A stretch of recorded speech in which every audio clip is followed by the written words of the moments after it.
Okay, Matthew, it's my turn. And at the top, we had Made to Stray by Mount Kimby. Beautiful album, beautiful artist, really big fan. And then what do we have second up there? It'll All Be Over by the Supreme Jubilees, I think released in the 1970s by two families that met at church and they went on tour. And, you know, the song sort of didn't really take off, and then got reissued a number of years later, almost 30 years later, and found some fame then. Kind of like, not like Rodriguez, but a similar concept. Really? So the old 65 years old, just chilling, and bang, your song takes off after 30 years of laying dormant. Playing on indie radios and pirate radios all over the world, and reissue came. Wow. Pretty cool. Mate, this might be a silly statement. I get laughed at again, like the Peggy Goo thing. But is that the same for Picasso? Oh, I don't know, Jaden. One of those huge, big. You got the Lappy then, like one of the really, really big artists. I think it was Picasso.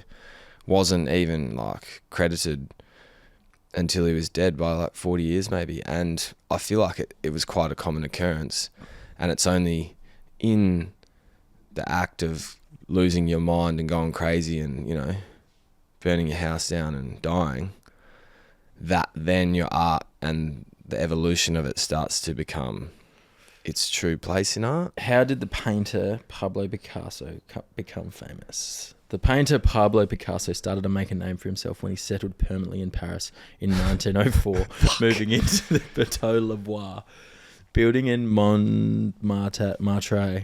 Well, there's someone out there at PTA011. Please hit us up on Instagram. No, it's true. It's someone. There is an artist. It might not be Pablo Picasso, but it's a relatively common occurrence, and I think it is happening more and more now that people are digging for records and trying to find very niche samples, very one-of-one samples. Right. That's been the resurgence, is it?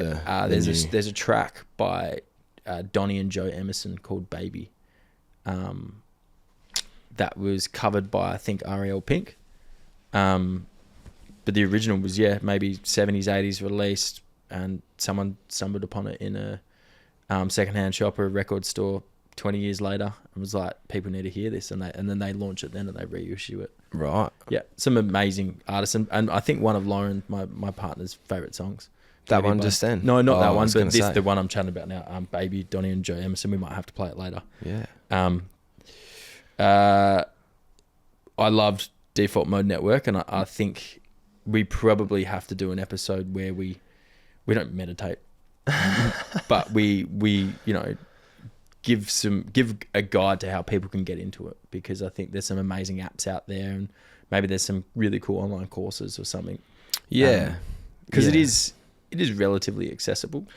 Oh, 100%. Honestly, the whole thing is truly, it is very accessible, almost the most accessible. And once the start is just grappling with the concept and trying to understand what everyone's talking about. And I feel like, yes, you need to practice. That's definitely the way you improve, but you can practice at every second, like while I'm talking right now, feeling my hands and mouth and stuff, you know, like I do it when I play football. Yep. I try and feel my face, my body, my arms, my fingers, physically feel things, almost like dial up the intensity of your feel and down the intensity of your thought.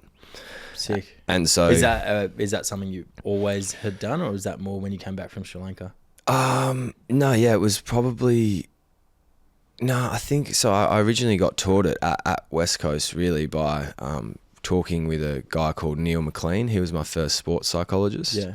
And he's a really great man. And are you still in contact? Yeah. Cool. Yeah. I see him every now and then. He's a professor at UWA, or is involved in universities still, and a very academic man. But yeah, and I suppose also Mark Nikoski, who was responsible for the meditation program at West Coast in 2016, 17. No, like 18 even as well. Sorry. No, dig at Mark Nikoski, but I never picked that. Yeah, I know. I thought he loved barrels. Yeah, no, well, I think he does love barrels too. He does not discriminate on the barrels, that's for sure. But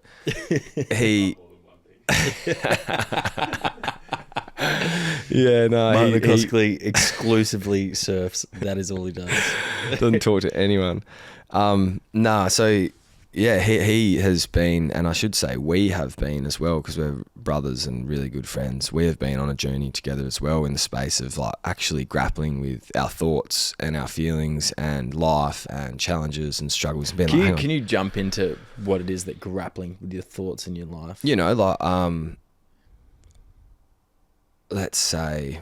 Sorry, that could be. No, it's perfect. It's a perfect question. There's just so many applications. Like footy, it's like my face goes hot and I'm angry on the field when something happens, when I get at my teammate because he hung me out to dry.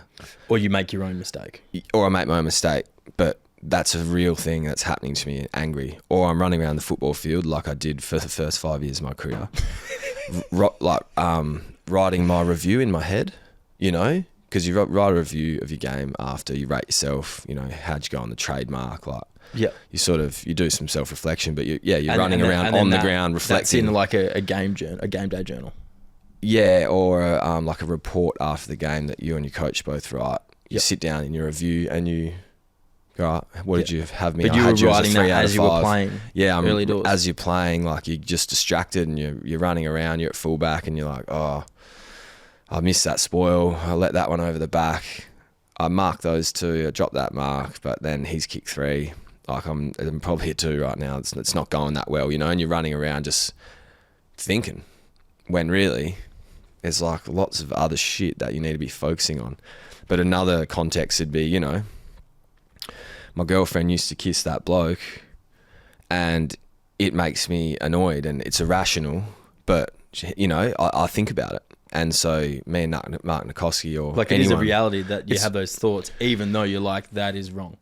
Hey, I used to kiss lots of other people as well, and we didn't know each other, and it was actually a decade before here, and you know, it's just like the most irrational things, or I feel like I need to be successful, like whatever it is, just like, hang on a sec, how come effectively I'm not just like perfectly happy all the time? Like, are you guys like perfectly all good all the time, and perfectly not filled with any negative emotions? And effectively it seems people sort of, they don't ask, but Nico and I sort of turned around to each other and it's like, yeah man, I actually am not, I always think this and I think that, and that's what I mean by grappling. You're sharing your emotions and your feelings truly, and then like the algorithm or anything, it kind of just puts you on the next step of other people who are having that experience, other people who are talking about it. Hey, I read this book, man, you know, for anyone from Joe Dispenza, here's Eckhart Tolle, here's Gary Weber, like, wow, have you read this? This is interesting. And it's sort of led me, certainly, and Mark, on a path to loving meditation, practicing meditation, and then slowly understanding the application of it through knowledge and practice, right? Okay, what does meditation actually mean? It actually means just like focus, awareness, thinking. So again, presence. I don't want to be writing my review in my head on game day on the MCG. Instead, I need to feel my legs, feel my body, feel my opponent. I need to push him like 5 times in a minute. Was it like sliding doors moment where you're like, actually, need to do something about my thoughts and understanding who I am game day versus after, and like being present? Was it like a moment, or was it just a slow application of skills? Slow application. And then you wrote a couple of reviews and you're like, actually that works, I'm going to continue to do that. And then almost you don't realize you're doing it, and someone prompts you in that post-match meeting is like, what did you do? And you're like, oh, actually I did this. Yeah, absolutely. And the first thing that ever got me to think about flow state or any of this is people saying, so when you play well, what do you remember? It's a fucking simple question. And it's like, it's just not asked very often. Yeah. And for me and for everyone in the discussion board, it's like, man, when I play well, I'm not really thinking. I don't remember a lot of it. I'm just there. It's effortless. I do it. Time goes really fast. All of a sudden it's half time. Like you're in the game. All of a sudden it's middle of the 4th and then you win. It's like, fuck yeah. I actually had 25 and dominated. What happens when you play poorly? it took forever. Time was going so slowly. All I could think, I was thinking a lot, you know, was worried about fucking things up.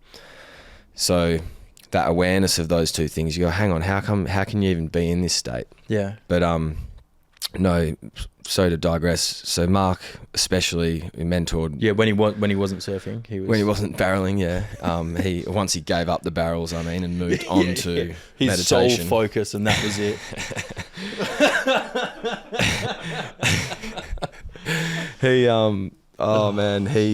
So we developed this really good relationship, and we used to have these things at West Coast you put on your head, and Lewis Jetta was the best at it. And it read your brainwaves like default mode network, probably, honestly. And you would meditate, and in the earpiece, if you were thinking, you'd hear stormy weather and thunderstorms and that. And then once you got into the meditative state and you stopped thinking and your brain was still, birds would chirp.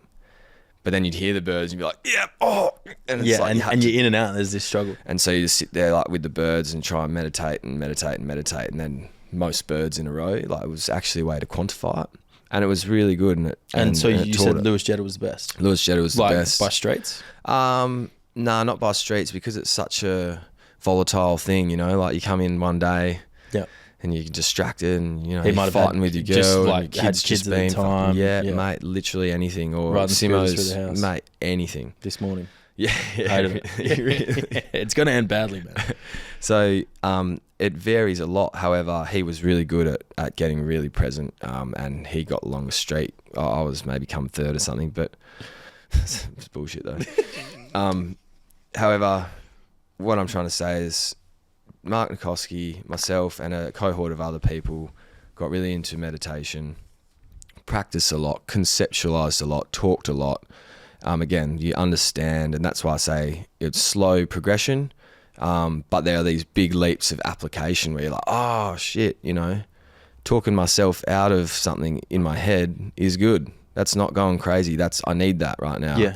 Feeling my face before the game, that's good. Like whatever it is, I've got an application I can use in the world, and there's plenty more. There's so much more learning for me to do in that space, and that's why I'll always invest in it. But I feel like if you want to get into meditation, or you want to go on an app, definitely. I hear Sam Harris does a good app. That's what Ed Barlow from the Hawks has recommended me. So if you want a place to start, that's probably it. There's heaps of them. But again, it's listening to conversations like this. It's talking to your friends. It's actually understanding slowly the knowledge of what it is you're talking about. And then you can apply it every day. When I have a sip of my altar, you know, it's not, I'm not just brainlessly having a sip. I taste it. I feel the fizz. I really concentrate on the sensations. Yes. And then that's where you learn. So I feel like that maybe is the segment that we'll drop on the potty one day. Yeah. About how to get into meditation. Exactly. Well, that's it. Man, I'm going to play that track I mentioned earlier for you, Baby by Donnie and Joe Emerson. This one's out to Lauren, the beautiful Lauren Ann Pethick, or Lorenzo Q Cappadoce, as she goes by sometimes.